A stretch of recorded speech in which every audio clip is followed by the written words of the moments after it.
খোদা হযরত আলী রাদিয়াল্লাহু তাআলা আনহু মুসলমান একদিন রাস্তা দিয়ে যায়, এক বালকের সঙ্গে ধাক্কা লেগে গেছে। রে মুসলমান শুনে নাও, বালকের হাতে এক বোতল তেল ছিল, তেলটা জমিনের মধ্যে পড়ে গেছে।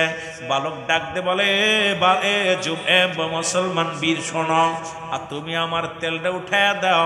বালককে ডাক দে হযরত আলী রাদিয়াল্লাহু তাআলা বলে, বালক রে তুমি আমারে চেনো?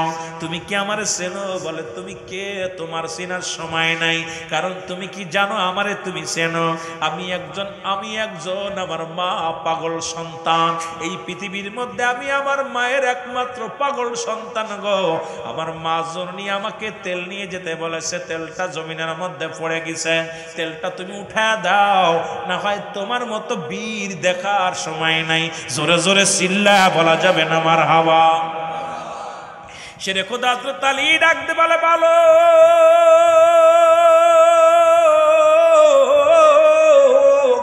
তুমি কি আমার চেনো? আমি হযরত আলী। শেরে খোদা হযরত আলী রাদিয়াল্লাহু তাআলা, আমার নাম শুনলে এলাকার মানুষ ভয় পায়, আমার নাম শুনে মানুষ কাফিরা থরথর করে কাঁপে। তুমি আমার সঙ্গে তর্ক করো, তুমি আমার সঙ্গে মুখে মুখে কথা কও। বালক বলে, হুজুর বেয়াদবি মাফ করবেন, এই পৃথিবীর মধ্যে আমার মায়ের চাইতে আর আমি কাউরে ভয় পাই না। আমার জনম দুঃখিনী মা, আমার মা এই মায়ের তেলটা নিয়ে যেতে হবে, আমার মার আমানতিটা নিয়ে যেতে হবে। আলী রে, তুমি যত বড় পালোয়ান হও না কেন, যতক্ষণ পর্যন্ত আমার তেলটা না দিবা তোমারে ছাড়বো না। শেরে খোদা হযরত আলী এই মাটির থেকে মাটিগুলো টানতে উঠায় একটা চাকমার মুসলমান টিভি মারছে, সঙ্গে সঙ্গে সমস্ত তেলগুলো ছেড়ে দিছে। বালক খুশি হইয়া ডাক দি বলে, আলী সেলট, তোমাকে আমার মায়ের তেলটা ফেরত দিছ গো, তোমার এই সেলট। ও আলী তুমি যাও। এবার আলী রওনা দিছে, পিছন থেকে মুসলমান মাটি ডাক দে বলে, আলী দাঁড়াও। ও যুবক বন্ধুরা শুনে নাও, হযরত আলী রাদিয়াল্লাহু তাআলা পিছন দিকে তাকায় দেখে কোনো মানুষ নাই। দ্বিতীয়বার ডাক দিছে, আলী দাঁড়াও। তৃতীয়বার ডাক দিছে, আলী দাঁড়াও। এবার মাটি থেকে আওয়াজ, তিনবার আওয়াজ আসছে। শেরে খোদা হযরত আলী ডাক দে কয়, কে রে তুই এত বড় বীর? আমি আলীর নামটা লও, একটু দেখানি তুমি কত বড় বীর। বলো, আলী শুনে নাও, আমি বীর নয়, তবে আমি এমন একজন বীর, শুনে নাও, যার কাছে তোমার আসতে হবে আমি সেই মাটি, আমার ভিতরে তোমার আশা লাগবে রে আলী। ও আলী শুনে রাখো, আজকে তুমি আমারে যে কষ্ট দিছো, আমার হাড্ডি ভাঙছো, এমন একটা দিন আসবে আমার ভিতরে যখন তুমি যাবা, আমিও তোমার হাড্ডি ভেঙে দিব। জোরে জোরে চিল্লা বল আল্লাহু আকবার। শেরে খোদা হযরত আলী কান্না শুরু করে দিলেন। ও মুসলমান শুনে নাও গো, নবীজি তো 10 জন সাহাবীর জান্নাতি ঘোষণা করেছে দুনিয়া থেকে, তার মধ্যে 4 নম্বরে হযরত আলী রাদিয়াল্লাহু তাআলা। জোরে বলেন ঠিক কিনা? কিন্তু হযরত আলী প্রতিদিন কান্দে, চোখের পানিগুলো ফেলে ফেলে কান্দে। নবীজি, আলী রে তুমি কেন কাঁদো? কোন সাহাবীর জানাজায় যখন যাইতো, দাফন করার পর আলীর কান্না বন্ধ হতো না। নবী একদিন জিগায়, আলী রে তুমি এত কাঁদছো কেন? সব সাহাবী তো দোয়া করে, তুমি দেখি কবরে নামানোর সময় হাওমা করে কান্দো। আরে তুমি কি? অন্য সাহাবীরা বলি, ইয়া রাসূলুল্লাহ, ইয়া হাবিবাল্লাহ, আলী কবর দেখলেই কান্দে, আলী কেন যেন কবরে মায়াত গেরে নামাইলেই কান্দে। আমার নবী জিগায়, আলী রে তুমি কান্দো কেন? বলে, ইয়া রাসূলুল্লাহ, ইয়া হাবিবাল্লাহ, আমি কান্দি কেন? দীর্ঘ 1 বছর পার হয়ে গেল, আমি আলী তো শুনতে পারি না, আমার কি কবর থেকে আমি রেহাই পাবো, মাটি থেকে কি আমি রেহাই পাবো, এখনো পর্যন্ত আমি জানতে পারি নাই। সাহাবীরা বলে, নবী গো আপনি 10 জন সাহাবীর নাম ঘোষণা করেছেন, তার মধ্যে 4 নাম্বার মসন হযরত আলী রাদিয়াল্লাহু তাআলা, 1 নাম্বার আবু বকর ফিল জান্নাতি, উমর ফিল জান্নাতি, উসমান ফিল জান্নাতি, আর 4 নাম্বারে হযরত আলী রাদিয়াল্লাহু তাআলা জান্নাতি। এই রকম 10 জন সাহাবী আমার নবী ডাকতে বলে, আলী রে তোমার কান্নার রহস্য আমাকে বলো। রাসূলুল্লাহর কাছে বলি, ইয়া রাসূলুল্লাহ, ইয়া হাবিবাল্লাহ, আমার রহস্য হলো ওই কবরে আবার শুইতে হবে, ওই মাটি আমার সঙ্গে কি ব্যবহার করবে, ওই মাটি থেকে আমি আওয়াজ শুনতে পেরেছি, বলছে আলী রে তুমি আমার হাড্ডি মাংস, একদিন আমার ভিতরে আসবা, সেদিন আমি তোমারে দেখে নিব। আমার নবী যেদিন মুসলমান ঈদুল ফিতরের নামাজ আদায় করে দোয়া করলেন, সব সাহাবীরা দৌড়ান, সব সাহাবীরা কোলাকুলি করে, মুসলমান এক ভাই আর এক ভাইয়ের দুঃখে সুখের জন্য শোনাশুনি করে। কিন্তু হযরত আলী নামাজ, রাসূলুল্লাহ নামাজ শেষ করার পর এবার হযরত আলীর সন্ধান খুঁজতে লাগলেন, আলীরে পাইলেন না। যা দেখে ঘরের মধ্যে দরজা লাগাইয়া রে আলী ফুপায়া ফুপায়া কান্দে। নবী যা সালাম দিলেন, সালাম দিয়া পর ফাতেমা ডাক দে বলি, ইয়া রাসূলুল্লাহ ইয়া হাবিবাল্লাহ। মা ফাতেমা তুজ্জোরা ডাক দে বলি, ইয়া রাসূলুল্লাহ ইয়া হাবিবাল্লাহ, আজ সকাল থেকে দেখেছি আপনার জামাতার চোখে পানি, আজকে নামাজ শেষ করার পরও আসে দেখি আপনার জামার চোখে পানি। আমার নবীজি বলে, আলী রে তুমি কেন কাঁদছো বলো? বলি, ইয়া রাসূলুল্লাহ না জানি কখন মরণ হয়ে যায়। ইয়া রাসূলুল্লাহ ইয়া হাবিবাল্লাহ, নবী গো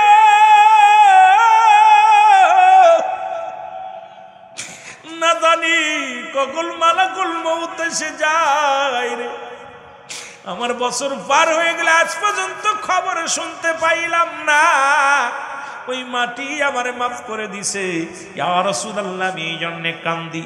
আমার নবী জু হাত উঠায় কান্দে রব্বে কারিমের দরবারে, আলীও কান্দে। ইলহামের মাধ্যমে শুনতে পায় আলী নবীজিকে জানায়া দেয়, জিবরিল আমিন ইয়া রাসূলুল্লাহ ইয়া হাবিবাল্লাহ, একটি বছর পার হয়ে গেছে আপনার আলীর চোখের পানি শুকায় নাই। যখন গভীর রাত হয়ে যেত শুধু চোখের পানি ছেড়ে কাঁদত, ওই জমিন তাকে ক্ষমা করে দিছে। জোরে জোরে চিল্লায়া বলেন না মারহাবা। আরে আজকে সেই মাটির মধ্যে আমাদের যেতে হবে রে। এই জমিনটার মধ্যে, জমিনটা আমার আল্লাহর জন্য বিচ্ছিন্ন করে দিবে। এই জমিন কিন্তু চলবে না। এ ঘুষখোরেরা, সুদখোরেরা যখন মাটির উপরে যায়, মাটি বলো বান্দা সুদ খাইয়া ঘুষ খাইয়া দেহ বানাইয়া আমার পিঠের উপর দিয়ে বিচরণ করো। আজ আমি দেখবো রে মুসলমান, এই কিন্তু দুনিয়ার মধ্যে যে কোনো মুহূর্তে মারা যেতে পারেন, যে কোনো মুহূর্তে চলে যেতে পারেন।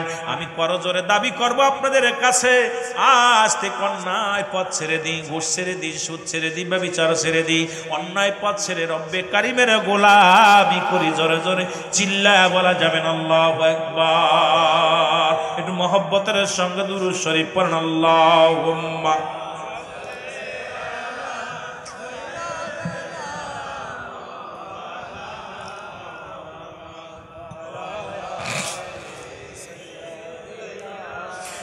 মাওলানা। আরো জোরে বলেন আল্লাহুম্মা সাইয়্যিদিনা মাওলানা মুহাম্মদ ওয়া লা সাইয়্যিদিনা। এ দুনিয়ার মুসলমান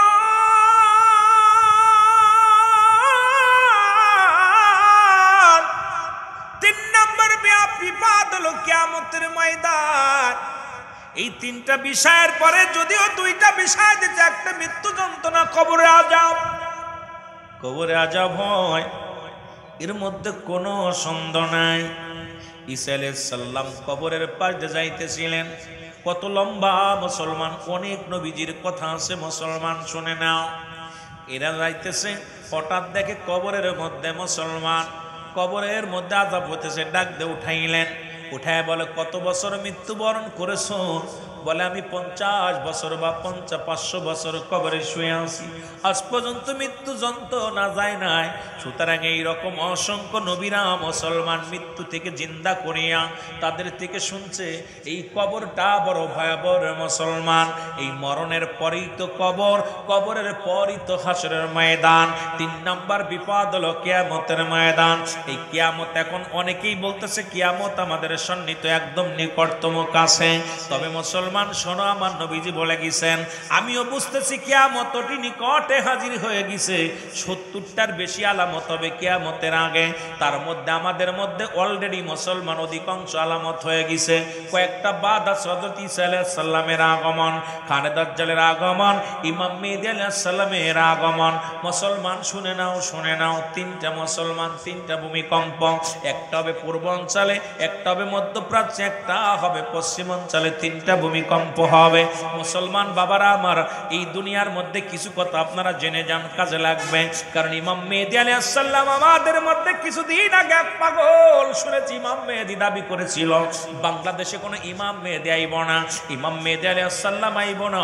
যদি কোনো ব্যক্তি ইমাম মেহেদী বলে দাবি করে, এর জুতাতে যত পিটাবেন ততই নেকি হবে। জোরে বলো আল্লাহু আকবার। ইমাম মেহেদী আলাইহিস সালাম বাংলাদেশে আইব না। ও যুবক, একটু কথা বলে এরপরে যাব যদি সময় পায়। আব্বা আমার কথাগুলো শুধু বোঝানোর জন্য আপনাদেরকে বলে যায়। রাসূল বলছে ইমাম মেহেদীর পরিচয় দিতে যাইয়া, রাসূল বলছে ইমাম মেহেদী আলাইহিস সালামের বংশ থাকবে বদুয়া গোত্র, মুসলমান বংশ থাকবে কার? গোত্র থাকবে বদুয়া গোত্র, বংশ থাকবে মা ফাতেমার বংশ, নাম হবে মুহাম্মদ। মুসলমান শুনে নাও, আব্বার নাম থাকবে আব্দুল্লাহ, মার নাম থাকবে আমেনা। মুসলমান শুনে নাও, ইমাম মেহেদী আলাইহিস সালাম আসবে কখন? 40 বছর যখন বয়স হবে তখন প্রকাশ পাবে। তবে মক্কা মদিনার বুর এত বড় মান পাপ হবে। এই পাপ তো বাংলাদেশে শুরু হয়েছে। বউ মুসলমান তিরমিজি শরীফের হাদিস খানা দেখো না মুসলমান, 3952 নম্বর হাদিসের মধ্যে আমার রাসূল বলে গেছে, আমি অচিরেই দেখতেছি আমার উম্মতের মধ্যে একদল মানুষ বাইর হবে মুসলমান, তারা মূর্তি পূজারী হবে এবং অন্যকে উৎসাহিত করবে। এবছর আমরা 2025 সালে দেখতে পাইলাম আমার দেশে অনেক দাড়িওয়ালা টুপিওয়ালা গীতা পাঠ করেছে, নিজেরা উৎসাহিত করেছে। আমার দেশে এখন বর্তমানে একদল পীর সাহেব, তারা মূর্তি পূজারীর মূর্তিদের দায়িত্ব নিছে, পাহারা দেওয়ার দায়িত্ব নিছে। এখন বলতে পারেন হুজুর এটা তো কোরআনের মধ্যে আছে। হ্যাঁ আছে, কোরআনের মধ্যে সূরা তাওবার মধ্যে 6 নম্বর আয়াত আল্লাহ বলে, হাবিব আপনি আয়াতগুলো দেখবেন, ভালো করে পড়ে নেবেন, তারপরে যাচাই করবেন। আল্লাহ বলে, হাবিব আপনার কদমের মধ্যে যদি কোনো মুসলিম আসে, যদি আপনার কাছে সাহায্য চায় সাহায্য দিবেন, যদি নিরাপত্তা চায় নিরাপত্তা দিবেন, যদি আপনার কাছে নিরাপদ স্থানে পৌঁছায় দিতে বলে আপনি পৌঁছায় দিবেন। অথচ আজকে হিন্দু ভাইয়ের স্ট্যাটাস দিচ্ছে আমরা আপনাদের কাছে সাহায্য চাই নাই, আপনাদের মসজিদ রক্ষা করতে পারেন না, আমাদের মন্দির কেমনে রক্ষা করবেন? এর চাইতে আর অপমানিত থাকতে পারে না। ও মুসলমান শুনে নাও, শুনে নাও, এই তো গেল মুসলমান। এমন একটা জামান আসবে, রাসূল বলে গেছেন, মানুষ মানুষকে হত্যা করবে। এই হত্যা করার পর যে ব্যক্তি মারবে সে নিজেও জানে না কেন ওনারে মারছি, আর যে ব্যক্তি মার খাচ্ছে সেও জানে না কেন আমারে মারছে। সুতরাং ঠিক একই একটা জামানা বাংলাদেশের জমিনে, বাংলাদেশ নয় অল বহির্বিশ্বে শুরু হয়ে গেছে। জোরে বলেন ঠিক কিনা? আজকে আমি আপনাকে মারছি কি আমি নিজেও জানি না কেন মারছি, আপনি মার খাচ্ছেন আপনি নিজেও জানেন না কেন মারতেছে। ঠিক সেই জামানা এখন জোরদার মুল্লুকতার সমাজ পরিবর্তন করতে যাইয়া আল্লাহর ওলিরা যুগে যুগে কত কষ্ট করেছে। সেই ওলি আল্লাহদের মাজারের সঙ্গে যারা বেয়াদবি করা শুরু করেছে, লানত শুরু হয়ে গেছে। জোরে বলেন ঠিক কিনা? আল্লাহর ওলিদের সঙ্গে দুশমনি করলে, বুখারীর হাদিস, আল্লাহর নবী বলেছেন, আল্লাহ ঘোষণা করেছেন, যদি কোনো ওলিদের সঙ্গে কোনো ব্যক্তি বিরোধিতা করে, যদি দুশমনি করে, রব্বুল আলামিন তার বিরুদ্ধে জিহাদ ঘোষণা করে। আজ অলরেডি শুরু হয়ে গেছে বাংলা, ঠিক কিনা? ইমাম মেহেদীর পরিচয়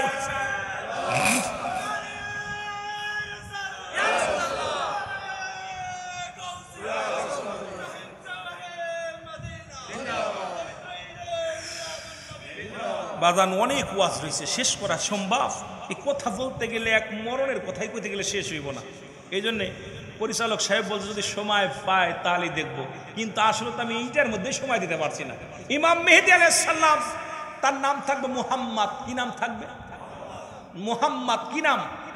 আমাকে এতগুলো কিতাব রিসার্চ করা লাগছে, আপনাকে একটা কিতাব করে দিয়ে সামান্য একটু। রাসূল বলছে ইমাম মেহেদী আলাইহিস সালাম আগমন করে যখন মক্কা মদিনায় পাপ হবে, এত পরিমাণ পাপ হবে, জিনা ব্যভিচার বেড়ে যাবে, জিনা ব্যভিচার বেড়ে যাবে। তখন মানুষ পাপ করবে হাসি মুখে, আপনার যে বাল হুয়া খেলাফ, এই দুনিয়াটা হলো পচা দুর্গন্ধ মরি। মানুষের চরিত্র হলো কুকুরের চরিত্র। কুকুর যেমন মরি পাইলে খুশি হয়, শেষ জামানার মানুষ সম্পদের জন্য সব করতে পারবে, ওরা সম্পদমুখী হবে। কথা বুঝেন নাই? সত্যকে মিথ্যা বলবে, মিথ্যাকে রাজ বল, মানে ক্ষমতা এখন আমরা বুঝতে আর বাকি নাই যে আমাদের ইমান যায় যাক, সিয়ারের দরকার। জোরে বলেন ঠিক কিনা? ইমান যায় যাক, সিয়ারের দরকার। কি অবস্থা আমার বাবারা, সাবধান, এই মুনাফিক থেকে সাবধান। আমি আপনাদেরকে বলে যাই, এদের থেকে সাবধান। আল্লাহর আদালতে আর এক পাগল কি বলছে শুনছেন নি? আমি যদিও তাদের কথা ধরি না, বলছে 18 কোটি মানুষ যে নামাজ পড়লে যে সওয়াব হইব, একটা ভোট দিলে সেই পরিমাণ সওয়াব হইব। কোন এই সমস্ত গাজা কুরে কথা, এরা নাকি বক্তা। এই সমস্ত গাজা কুরে কথার কারণে মানুষের ঈমান আকীদা নষ্ট হচ্ছে না। আবার আমাদের ভোট দুইছে, আরেকজন বলে না, বড় বলতেছে এই দুইটা দলে ভোট দিলে এরা জান্নাতি আর সব জাহান্নামী। বলেন দিস, ভোট দিলে জান্নাতে যাবে? এই কেটা কথা মঞ্চে এত মানুষের সামনে আমি এই কথাগুলো বলি, আপনারা ছেড়ে দেন কেমনে করে? সে বক্তা হয় কেমনে? আজকে সমাজ জাতি ইসলামটাকে নিয়ে ব্যবসা শুরু করেছে, বলতেছে আমাদের ভোট দিলে জান্নাতি যাবেন, আমাদের ভোট না দিলে জাহান্নামে যাবেন।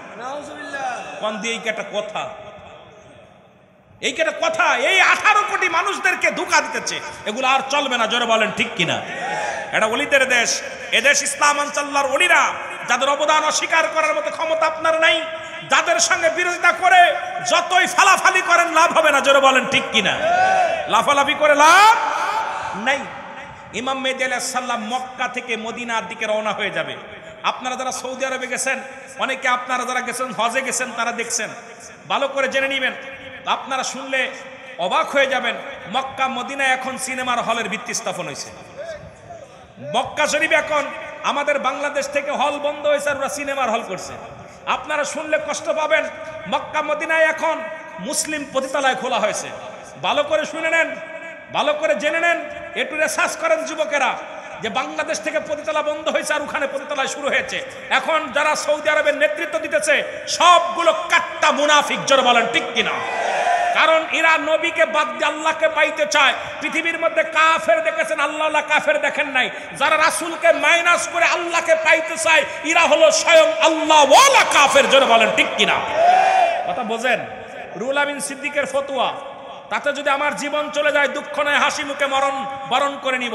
আমার রাসূলুল্লাহকে বাদ দিয়ে যারা ডাইরেক্ট আল্লাহকে পাইতে চায়, এই পৃথিবীর মধ্যে আমি বলি, বাবা সারা যেমন মা সন্তানের আশা করে জারস, তদ্রূপ আমার নবী ব্যতীত নবীকে মাইনাস করে যারা আল্লাহকে পাইতে চায়, এই পৃথিবীর মধ্যে আল্লাহ ওয়ালা কাফের, আল্লাহ ওয়ালা কাফের, আল্লাহ ওয়ালা কাফের। জোরে বলেন ঠিক কিনা?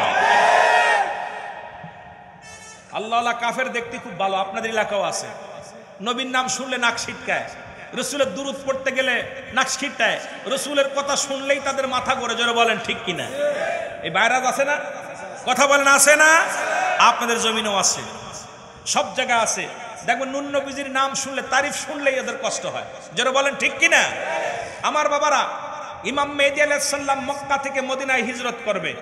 ইমাম মেহেদীর পরিচয় রাসূল বললেন, উনার চেহারা হবে শ্যামলা বর্ণ। ইমাম মেহেদী আলাইহিস সালামের বুরুটা থাকবে টানা বুরু, একবার চিনাই দিতে, ভালো করে চিনে নেন। এই বুরুটা থাকবে টানা, এখানে কোনো ফাঁকা থাকবে না। ইমাম মেহেদী আলাইহিস সালামের কানের ভিতরে লম্বা লম্বা পশম থাকবে। ইমাম মেহেদী আলাইহিস সালামের সিনাটা থাকবে সিংহ পুরুষের মতো, সিংহ পুরুষের মতো। ইমাম মেহেদীর মাথার চুলগুলো থাকবে কুকরানো মুকরানো, কালো বোমারের মতো, একদম চুকরানো মুকরানো থাকবে চুলটা। ইমাম মেহেদী যখন কথা বলবে থাকবে তুতলা, কথা বলতে গেলে পুরোতের মধ্যে জোরে জোরে থাবা মারবে, জোরে জোরে থাবা মারবে, কারণ ইমাম মেহেদী থাকবে তুতলা। আল্লাহু আকবার বলেন না? ইমাম মেহেদী আলাইহিস সালাম তার এই হাঁটবে জমিনের মধ্যে, খুব নমনীয়, মনে হয় মাটিতে টের পাচ্ছেন, এই অবস্থায় চলবে। ইমাম মেহেদী আলাইহিস সালাম যখন মক্কা থেকে মদিনার দিকে হিজরত করবে, তখন ওই দেশের মধ্যে এত পাপ চলবে, স্বামী ছাড়া স্ত্রী, স্বামী ছাড়া মহিলারা সন্তান ধারণ করবে, জিনা ব্যভিচার শুরু হয়ে যাবে, এর মধ্যে পূজা শুরু হয়ে যাবে। মানুষ শুধু পূজা করবে, নামাজও পড়বে, নামাজও পড়বে, পূজাও করবে, পূজা মণ্ডপেও যাবে, নামাজও পড়বে। এরা গরুর গোস্তও খাবে, শুয়োরের গোস্তও খাবে। এরা হারাম হালাল বুঝবে না, ইচ্ছা মতো চলবে। কথা বোঝেন নাই? হারাম হালাল বুঝবেন, ইচ্ছা মতো চলবে। ইমাম মেহেদী আলাইহিস সালাম তখন মক্কা থেকে মদিনার দিকে রওনা হয়ে যাবে গুসা হয়ে। তখন একদল আলেমের সঙ্গে দেখা হয়ে যাবে।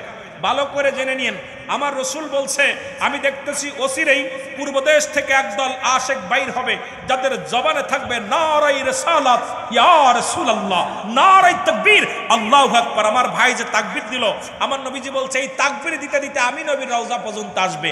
আমার জ্ঞান, আমি রুহুল আমিন সিদ্দিকের জ্ঞান দ্বারা আমার মন বলে এই বাংলাদেশের আশেকরাই হবে সেই দলের লোক। কারণ বাংলাদেশের পরে আর কোনো মুসলিম কান্ট্রি নাই, আর বাংলাদেশের পূর্বাঞ্চলের মানুষ হলো চট্টগ্রাম খাগড়াছড়ির মানুষ। এই মানুষের দিলে যেমন নবীর প্রেম আছে, বাংলাদেশের অন্য কোনো জেলার দিলে এত প্রেম নাই। জোরে বলেন ঠিক কিনা, আরো জোরে বলেন ঠিক কিনা। বাংলার জমিনে চট্টগ্রামে যে জুলুস হয়, আস্তে বাজার, চট্টগ্রামের জমিনে যে জুলুস হয়, এত বড় জুলুস বাংলার কোথাও হয় না, এমনকি সৌদি আরবেও হয় না। কারণ এই বাংলার জমিন থেকে এত বড় জুলুস করে প্রমাণ করে দেয় আমরা নবীকে ভালোবাসি। জোরে বলেন ঠিক কিনা, আরো জোরে বলেন ঠিক কিনা। আমার বাবারা, নবীজি বলছে আমি দেখতেছি অচিরেই একদল আশেক বাইর হবে, তারা তাকবীর দিতে দিতে আমি নবীর রওজা পর্যন্ত আসবে। আল্লাহ, আমরা যেন সেই কাফেলার একজন শরীক হতে পারি, নগণ্য গোলাম হতে পারি। জোরে বলেন আমিন, আরো জোরে বলেন আমিন। এটা আমার ক্ষুদ্র জ্ঞান বলে, কারণ বাংলাদেশের পরে আর কোনো মুসলিম কান্ট্রি নাই। বাংলাদেশের পরে পূর্ব দেশ বলতে বাংলাদেশটাকেই বোঝায়, আর বাংলাদেশের আশেকদের দিলে নবীর প্রেম বেশি, আর সেটা হলো চট্টগ্রাম বিভাগের মানুষের দিলে বেশি। জোরে বলেন ঠিক কিনা, জোরে বলেন ঠিক কিনা। এই জন্য আপনাদেরকে আমি দেখলে সম্মান করতে মন চাই যে এরা সেই নবীর আশেক যদি হয়ে যায়, আল্লাহ কবুল করুক। রাসূলুল্লাহ শোনেন, ইমাম মেহেদী আলাইহিস সালাম মক্কা থেকে মদিনার দিকে যখন হিজরত করবে, এই রকম আশেকদের সামনে ধরা পড়ে যাবে, তখন ইমাম মেহেদীকে চিনে ফেলবে মানুষ, চিনে ফেলবে। তখন বলবে আপনি ইমাম মেহেদী, বলবে না আমি ইমাম মেহেদী না। তখন বলবে না আমি ইমাম মেহেদী না, আমাদের দেশে অলরেডি 39 জন ভণ্ড ইমাম মেহেদী ভাই আবির হয়ে গেছে, 39 জন হয়ে গেছে অলরেডি, আর একজন হবে ভণ্ড। এই আমার বাবারা, তখন ইমাম মেহেদী আলাইহিস সালাম বলবে না আমি ইমাম মেহেদী না, আমার নাম মুহাম্মদ। তখন উনি চলে যাবে, তখন একটা আওয়াজ আসবে, হাজা খলিফাতুন ফিল আরদ, হাজা খলিফাতুন ফিল আরদ। আওয়াজটা 3 বার আসবে, উপর থেকে আওয়াজটা একদম বিশাল বিকট আওয়াজ আসবে। তখন ইমানদাররা তখন বলবে ইমাম মেহেদী আলাইহিস সালাম আপনি এবার অস্বীকার করবেন? তখন উনি বলবে হ্যাঁ, আপনারা যেটা বলছেন এটাই, আমি ইমাম মেহেদী আলাইহিস সালাম। জোরে বলেন মারহাবা। ইমাম মেহেদী আলাইহিস সালাম যখন প্রকাশ পাবে, তখন আসবে কে? হযরত মুসলমান, গভীর মনোযোগ। এরপরে হযরত ঈসা আলাইহিস সালাম আসবে। ঈসা আলাইহিস সালাম আসরের নামাজের সময় আসবে। আসরের নামাজের সময় আসার পর এই যে এত বড় আলোচনা, একটার বিষয় করলে রাত শেষ হয়ে যাবে, আমি কেমনে শেষ করব, শুধু অল্প কথাগুলো বলে যাই। ইমাম মেহেদী আলাইহিস সালামের হাতে বায়াত গ্রহণ করবেন হযরত ঈসা আলাইহিস সালাম। এই জন্য আমরা বায়াত রাসূল যারা মানে না, যারা ওলি আল্লাহর কাছে বায়াত হতে চায় না, এরাও আর এক মুনাফিক। জোরে বলেন ঠিক কিনা, জোরে বলেন ঠিক কিনা। ঈসা আলাইহিস সালাম বায়াত গ্রহণ করবেন হযরত ইমাম মেহেদী আলাইহিস সালামের হাতে।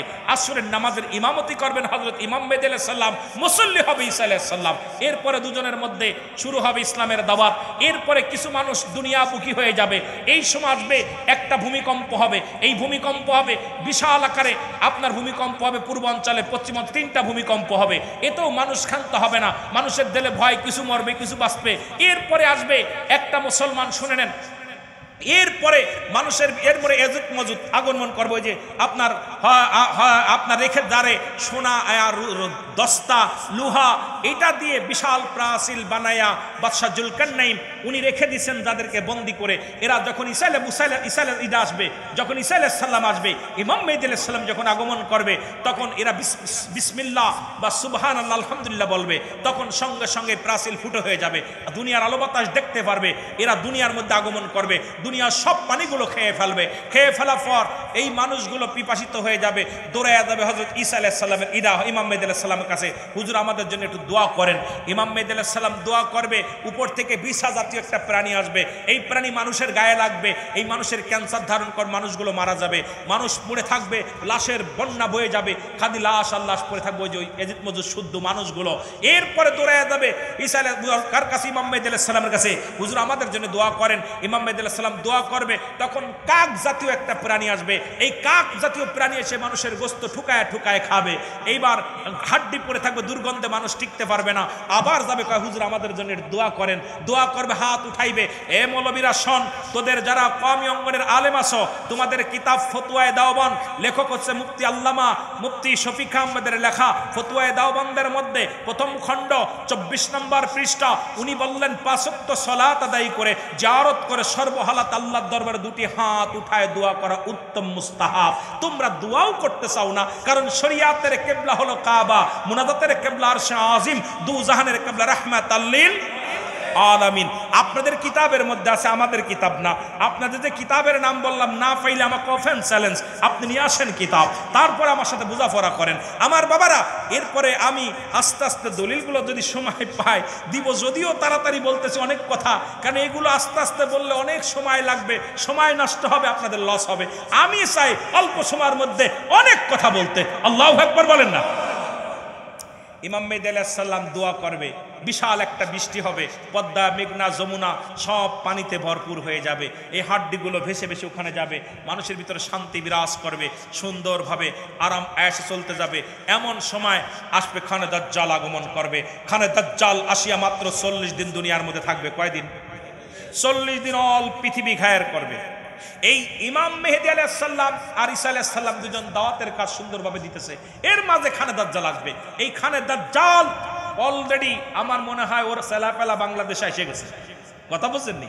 যদিও আমরা আলেম মানুষ, এসব কথা বলা ঠিক না, তবে আমার দৃষ্টিতে মনে হচ্ছে এই খানে দাজ্জাল আমাদের মধ্যে কিছু বক্তা বাইর হয়েছে, কিছু নেতা আছে যারা দাজ্জালের সাইড ভূমিকাটা পালন করতেছে বর্তমান।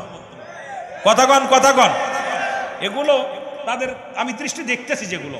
এইখানে দাজ্জাল ইনাকে দাবড় দিবে হযরত ঈসা আলাইহিস সালাম, এমন বেগে দাবড় দিবে, দাবড়ায়া তাকে ধরে কাবা শরীফের ডান গেটের সামনে যাবে, তখন তাকে হত্যা করবে তরবারি দিয়ে, এক কোপে দ্বিখণ্ডিত করে ফেলবে। খানে দাজ্জালকে হত্যা করার পর ঈসা আলাইহিস সালাম আল্লাহর দরবারে শুকরিয়া আদায় করবে, রব্বুল আলামিন আজরাইলকে পাঠিয়ে দিবে, ঈসা আলাইহিস সালামের মৃত্যু হবে। ঈসা আলাইহিস সালামের কবর হবে কোথায়? রাসূলুল্লাহ বলে গেছেন, যারা মক্কা মদিনায় গেছেন আমার নবীজির পায়ের গোড়ে, নবীজির কদম মুবারকের পাশে একটা কবরের জায়গা আছে, রাসূলুল্লাহ বলছেন আমার এই জায়গা হযরত ঈসা আলাইহিস সালাম ঘুমাবে। সুবহানাল্লাহ বলেন, আরো জোরে রাসূলুল্লাহ।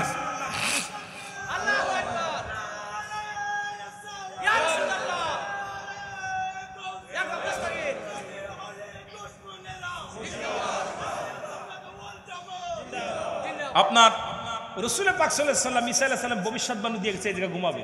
আমার নবী নাকি এটা জানে না, ওটা জানে না, কত কথা কইতেছে, কোন জায়গায় জানে, আমার নবী জানে না, কথা বুঝিনি। এ কত বেফাদে, কত কষ্ট রয়েছে ভিতরে। এবার আমার বাবারা, তখন ঈসা আলাইহিস সালামের ইন্তেকালের পরে হযরত ইমাম মেহেদী আলাইহিস সালাম সবাইকে নিয়ে সুখে শান্তিতে থাকবে। এরপরে একটা মানুষ যখন আল্লাহমুখী থেকে ঘুরে আস, দুনিয়ার সম্পদমুখী হয়ে যাবে, লুবি হয়ে যাবে, স্বর্ণ রূপা সব অলঙ্কার উঠে যাবে, তখন দামাদামি নাই, যে যত পাবে সব উঠবে। ইউরিয়ামের খনি, আপনার তেলের খনি, গ্যাসের খনি মানুষের হাতের নাগালে চলে আসবে, মানুষগুলো শান্তি থাকবে, ইমান হারায় ফেলবে। তখন মানুষগুলোকে আবার সত্যের কথা আহ্বান করবে হযরত ইমাম মেহেদী আলাইহিস সালাম। কিন্তু মানুষগুলো যখন বিভ্রান্তি করবে, তখন আল্লাহ রাব্বুল আলামিন একটা হাওয়া, একটা আপনার এই কুয়াশা পাঠাবে, কুয়াশা, এই কুয়াশা মানুষের নাকে লাগবে, ইমানদারের নাক দিয়া সর্দি বাইর হবে, ইমানদারের নাক দিয়া পানি বাইর হবে, চোখ দিয়ে পানি বাইর হবে। আর মুনাফিকদের 8টা ছিদ্রা দিয়ে দোয়া বাইর হবে, 8টা ছিদ্রা দিয়ে দোয়া বাইর হবে, মুনাফিকগুলো ধ্বংস হয়ে যাবে, ইমানদার থাকবে। ইমানদারদের নিয়ে হযরত ঈসা আলাইহিস সালাম ইমাম মেহেদী আলাইহিস সালাম আল্লাহর দিকে রুজু হয়ে যাবে, আল্লাহর প্রতি সব তাওয়াক্কুল দিয়া যখন রুজু হয়ে যাবে, তখন আল্লাহ পাক হুকুম দিবে, যাও আপনার ইসরাফিল আলাইহিস সালামকে সিংহায় ফু দিতে বলবেন। ইসরাফিল আলাইহিস সালাম সিংহা যখন ধরবে, দুনিয়াটা থরথর করে কাঁপবে, যখন প্রথম ফু মারবে দুনিয়াটা উল্টাপাল্টা হয়ে যাবে। এই রকম তখন একজন আর একজনের সাহায্যের জন্য আগাবে, সে ওই জমিনের মধ্যে বেঈমানগুলো তলিয়ে যাবে, ইমানদারগুলো উত্তোলন হবে, বেঈমানগুলো নিচে চলে যাবে, ইমানদারগুলো উপরে উত্তোলন হবে। একটা হাড্ডি আছে যা পৃথিবীর কোনো আগুন দিয়ে পুরানো সম্ভব নয়, পৃথিবীর কোনো অ্যাসিড দিয়ে পুরানো সম্ভব নয়, পৃথিবীর কোনো মাটিতে তার ক্ষয় হয় না। প্রতিটা মানুষের পিছনের রাস্তায় এই 3 তিহারা বলা হয়, যেটা দেখবেন হিন্দুরা মানুষ পুরানো পর এটা পুরাইতে পারে না, এটাকে পুঁতে রাখে। পৃথিবীর অ্যাসিড দিয়ে নষ্ট করা যায় নাই, পৃথিবীর কোনো মেশিন দিয়ে নষ্ট করা যায় নাই, কারণ প্রতিটা মানুষের দেহের মধ্যে রব্বে কারিম এক টুকরা হাড্ডি দিয়ে দিছে, যে হাড্ডি যেখানে দেখুন বৃষ্টির যখন জ্বালাইলে, বৃষ্টি যখন আসলে জমিনের মধ্যে আপনার থাকলে, ওই যে আপনার কি বীজ থাকলে যেমন জ্বালিয়ে যায়, তদ্রূপ যখন ইসরাফিল আলাইহিস সালাম সিংহায় ফু দিবে, ওই যে প্রত্যেকটা দেহের মধ্যে একটা হাড্ডি ছিল।